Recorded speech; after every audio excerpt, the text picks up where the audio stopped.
Well, good morning, Creekside. I'm Jason. This is my wife, Kathy. Hi. And we are in this God is Able series. And during our offering talk, I wanted to share a story from one of the people of Creekside who has seen God provide in amazing ways. And so today we're joined by Meghan Humphries. Meghan, say hello. Hi, Megan. Hi. It is great to have you to share your story with us. And hope is that your story will be an encouragement to the people of Creekside to see how God can provide. And so to start, let's just talk a little bit about what were you going through because you joined Financial Peace. So what were you going through that led you to that decision to join Financial Peace University? So I have always heard great things about FPU. In fact, I had started it in like 2017 and I was about a month into it, but then I lost my job. So I kind of stopped. So I knew I wanted to go back to it one day because the principles are just really good. And mostly it aligns with what the Bible teaches. So I knew it was right on. And I've seen all the good stories about how it works for people.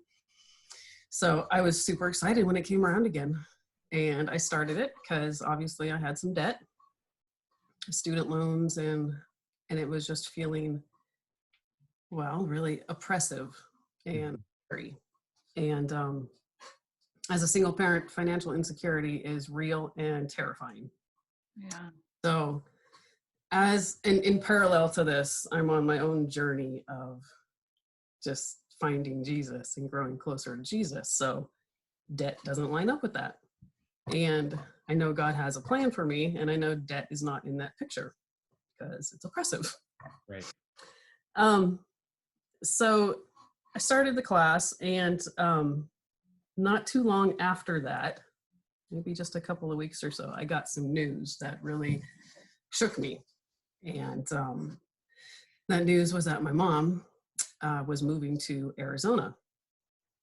And my mother and I don't have a great relationship, but nevertheless, her and my dad, when he was alive, they've always been there for me. And, you know, kind of like a safety net. Mm-hmm. In fact, last summer, when I had to leave an abusive relationship, Tyler and I stayed with my mom for a few months. So, and then I've always strived to be a safety net for my own adult kids. So that aspect of the parent-kid relationship is really strong for me. So when I found out she was moving, that really shook me, and it scared me. And I was sitting on the couch, and God has a way of just slapping me upside the head that I love. I am not God's sharpest tool in his shed. So I'm sitting there, and it hit me that if something were to happen to my job like it had in the past, oh my gosh, what am I going to do? And it was in the evening, of course, right before bed. You always have these horrible thoughts. And I just spent the next couple hours praying and crying, ugly crying. And I've amassed a collection of verses that I like to call comfort verses. And it's in my notebook in my phone. And I was just going through them. And the one that kept coming out to me was, gosh, where'd it go? I know the plans that I have for you, and they're for good, not for destruction. And that's where my mind was going, was just pure destruction. And God's like, no, not destruction. So, okay, God, I can't handle this fear. I can't handle this pressure. Just take it. Mm-hmm. And I went to bed with so much peace that night. I was still fearful. The fear didn't really go away, but it was different. Yeah. And I felt peace about it.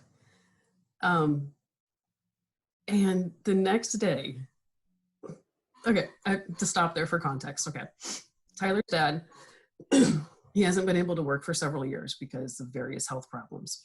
And he finally was able to get approved for disability insurance. And he had told me that not too long ago. And he said that child support was going to be starting up again after 4 years. So that was great. That's awesome. And he also had told me that because he was on disability, they would give us an extra benefit. And I was like, Social Security benefit, come on, what, $25 a month? And I don't know if you guys have ever tried to get through to the Social Security department. No. It's a pain. It's a pain. So it came down to, I had to actually, to find out what the benefit was or to even apply for it, I had to go into the office, and I was putting it off because just not something I want to do. As it so happens, I went the next day after this coming to God moment. And I left that office with $16,000. What? And a benefit of almost $1,000 a month. Wow.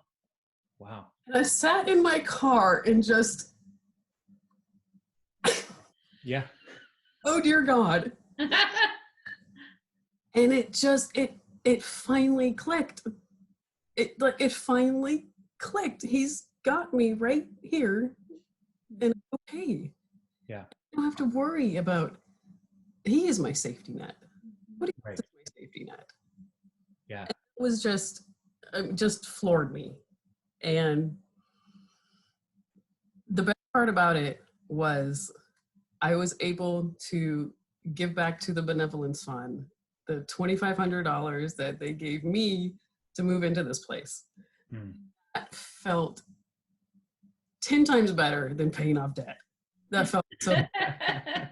But in the meantime, God is crushing my debt in a way that is like I couldn't even imagine. Yeah. I don't get big lump sums of money. It's not a thing that happens in my life. Yeah. And again, just a couple of weeks ago, out of the blue, I get a letter from my mortgage company that the house that I sold in 2014, there was a $2,500 overpayment, and they're sending me a check. Wow. Well, all right. From 2014? Wow. That's awesome. I know. And so he is crushing my debt, and I know that he's got some big plan for me after this, and I'm so scared and excited. Yeah. And it's just, yeah. That's awesome. I realized that once I took my eyes off of the waves, right? Because that's the only reason Peter sank, is because he was focused on the waves. And once I took my eyes off of my problems and just sought Jesus, that everything else just trickled into place. Yeah. All Cool. the Bible says it's going to do. Crazy. Seek first the kingdom of God, and he'll give you everything you need. Right. Yeah. And he does. Yeah. That's awesome. I am really encouraged by your story, because I know that, you're not the only one who's wrestling with financial worries and uncertainty about, bills and all this different stuff. And I know everybody's story is different and that all the results are different, but the same thing is true throughout, is that God will meet our needs. Yeah. Yes. And so if there are people who are struggling financially, they're thinking about Financial Peace University as an option, like what would you tell them to help them see that God is faithful and God is able to meet the needs as they arise? Definitely take the class. Okay. Definitely take the class, because that's the process to get out of debt. And I'm a project manager, and I manage projects where the results are very, very little. And I have to send out weekly statuses sometimes, and sometimes nothing has changed, and it's discouraging. But as a PM, I know that there's a process, and you have to trust the process, and it works. Right. So FPU is the process. And then I remember driving home one night, and I was so mad at myself and my situation and the choices I had made, and to get me here with all of this debt. And that's what Dave Ramsey says, you got to get good and mad to get out of debt. Right. And it felt, I was mad, but I still had hope, like the light at the end of the tunnel scenario, right? But then I realized life is not a tunnel. Our Christian life is not meant to be a dark, dank tunnel with just heaven's glow at the end. Right. Christ came to give us abundant life, and that's not in a tunnel. And And when I realized that made all the difference. Yeah. my problems didn't go away, but God is fixing my problems because he's fixing me inside out. And So good. just don't give up hope. Yeah. And and trust the process. So as it is, trust the process and keep seeking Jesus. Yeah. Well, that's awesome. That hope. Yeah. Well, thank you, Megan. And if people have questions, they can find you on Facebook and they can talk with you about your journey a little bit more. But I appreciate you sharing your story. Yeah. Thank you so much for giving me the opportunity to. Yeah. Well, thank you for being brave. I know sometimes sharing with the world is overwhelming, and but when we share our stories and we share what God is doing in our lives, we are encouraged, but we also can encourage other people. Yeah. And so yes. And Jason, that message that you gave a few weeks ago after that Zoom call that I had with Kathy, where you said God doesn't waste any opportunities, but we tell people, dude, that was so right on. well, because it's so easy. It's so easy to just, it doesn't matter. Nobody will care. Yeah. And that's the devil. Yeah. The devil would love to think our stories don't matter, but our stories matter because you matter, and God wants you to share the good news through his life in you. And so, so thank you so much. Thank you so much. And thank you. I can't wait to see you guys again in person. I know it'll be great when we're all together again. So yeah. This quarantine's not good for people so who are already socially awkward. All right. Okay. Well, we'll sign off here.